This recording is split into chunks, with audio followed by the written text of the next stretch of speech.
পাকিস্তানের বিপক্ষে জয় ব্যবধান কমাতে পারে নাই, এখন এইখানে আসলে ঘাটতিটা কোথায় রয়েছে? আসলে আমি মনে করি ঘাটতিটা আমাদের যে এখানে খেলার কিছু নিয়ম রয়েছে, বিশেষ করে আপনার মেনটেন করা, মেনটেনটা সবচেয়ে বড় বিষয়। আর এখানে একের পরে পালাবদল হচ্ছে। দীর্ঘ সময় যদি একজন কোচ বা একজন অধিনায়কের দায়িত্ব পালন করে, তখন সেক্ষেত্রে আমি মনে করি আমাদের পর্যায় থেকে ভালো কিছু করতে পারে। আর পরিসংখ্যান বলছে পাকিস্তান বাংলাদেশ থেকে অনেক এগিয়ে, তাহলে মাঠের খেলা একটা কতটুকু প্রভাব ফেলে পরিসংখ্যান? পরিসংখ্যান আসলে ওরা আমাদের চেয়ে এগিয়ে, ঠিক আছে, কিন্তু আমাদের ওইভাবে ইয়ে করতে হবে, মেনটেন করতে হবে। আমরা এখনও অভিজ্ঞ খেলোয়াড় যারা, তারা ঠিকভাবে আসতে পারতেছে না।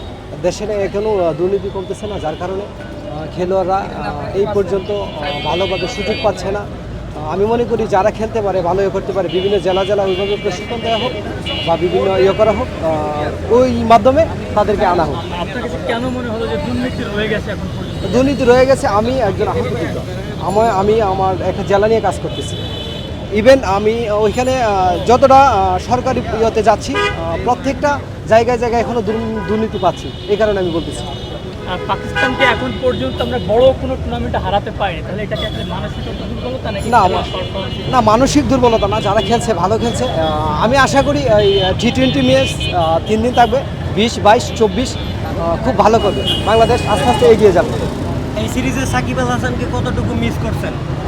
আসলে যেহেতু সে বাংলাদেশের একজন অলরাউন্ডার, খুব মিস করছি। হয়তো আন্দোলনের সময় কিছু একটা ভুল ছিল তার, সে ভুলের কারণে বাংলাদেশে আসতে পারে নাই।